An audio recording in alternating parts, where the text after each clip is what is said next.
And so I want to start with a clip from that first interview back in July 2014. And this is Ido Portal telling me that I need, and we need, to destroy your dogma. Here it is. 100%. They come to me because they think they know what I do, and actually it's so far from what they think they know what I do. But then I change their mind about it, and then they want to do this thing. Not in a bad way, in a way that I present to them a bigger, better thing, a bigger dogma. You must choose a dogma still. You must have some form of a leading dogma in your practice, in your life. I just show them a bigger umbrella. So people think it's about handstands and, you know, jumping on the rings and doing flips or whatever.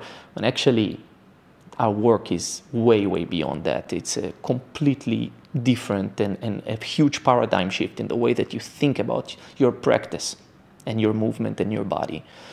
And that is sometimes hard to deal with because people, you meet your demons when you meet that. And sometimes you have this reaction, no, that's not what I came to learn.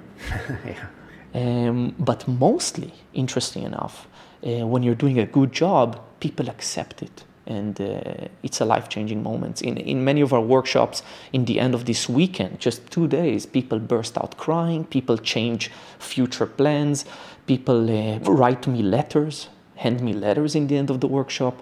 It's an amazing experience to see that and to be part of it. And for me, it's a huge honor. Huge honor. You know, if I hadn't had experienced that myself, I would think you're crazy. But yeah, it's funny. A lot of guys in Brazilian Jiu-Jitsu, they go there to learn how to say beat up guys, and they're like, okay, I'm going to come and learn how to beat up guys. And when they do it for a while, they realize that they find out why that they're actually fighting themselves. You know, and it's all about maybe not fighting yourself anymore. And you know, you see these huge changes in personalities. And I'm guessing that's a little bit of what you're describing happens with your seminars and your students. Yeah, definitely. Sometimes reality forces you into that corner because you came to do one thing and maybe you've done it. And when you've done it, it's a bad day. Because then it's over. It's over. And then you can make the obvious choice, next challenge. But at a certain point you realize, I'm going to get all this stuff. Or I'm not going to get all this stuff. But anyways, there is something bigger that must lead me here. You know, like I remember the first day I got a one-arm handstand. I was like 3 years focused on this skill.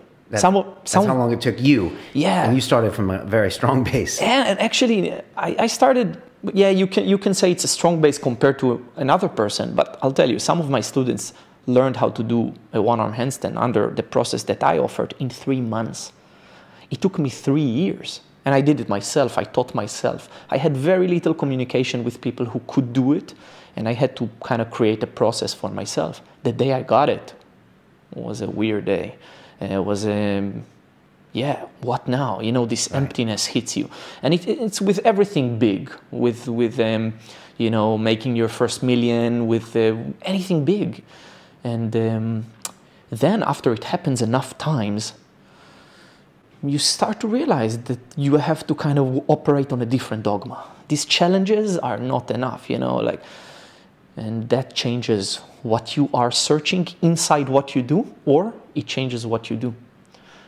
So for example, BJJ might not be enough at a certain point, or you would make the transition and find within your practice in BJJ what you need, a bigger thing, a bigger dogma. And so, for example, like the one-armed handstand, you get that, and that's a challenge off your list. And of course, now you can set up the next challenge and the one-arm pull-up and this. And then you're realizing that, hold on a second, this is not making me happy, and my life is not about overcoming the next challenge. And now I need to evolve into what am I doing? Whether that's not even teaching or learning about yourself. And it can be hard. Like you said, you're probably looking at yourself, what do I do now? It's a very common thing to realize, you know, as they say, the laundry after the ecstasy. It's a very famous book. Okay. You still have to do the laundry, you know, you got into the ecstasy. Right. Wake up the next day. So in a way, you still form challenges and operate according to them. It doesn't stop you from doing that, but you do it from a different perspective.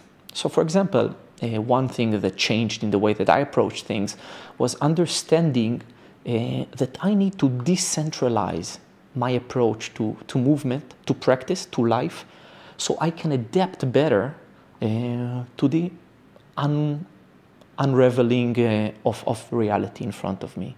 For example, if you're a hand balancer and you lose your arm, it's a bad day to be alive. It's over. And you're not ready because you centralized all of your efforts in one area and now it's over. But if you are working with a very big spectrum, then you're able to adapt and react better. And you're able to form challenges and react to them much better. So in a way, I still go after skills and I still go after qualities, but I do it with also a kind of a diffused mind a bit at times, in a good way, not in a bad way. Not to be too invested in each one of these pieces. Yeah. Okay. Yes. And I'm sure the other side of it, not to make it look all very, utopian, is you might be pursuing with less fire and with less intensity, but that's fine because there is a war to win and not a battle to win. And I think it comes with age, with experience, and with understanding. And I'm a big coward, I'm very afraid, and that keeps me very safe. Like I'm preparing for the future. I'm not slamming myself into the wall and realizing it too late. I was always very careful and always very calculated, and I'm glad in that regard that I was able to prepare myself for the road to come. And so with that first clip, you get a look into Ido's brain. Right away, you realize this is not a guy like anyone you've ever met before when it comes to movement. He's not trying to teach you a skill or a workout or a practice. This is an entire philosophy. And it's, in my opinion, very complex and very nuanced in that he's known, or he was known back then for the one-arm handstand. He was known back then for these poses and these feats because that's what visually would travel as like memes. But as Ido said, and he says later to me, I'm bored of that. I'm bored of the one-arm handstand. The point is not the skill. The point is the pursuit of the practice.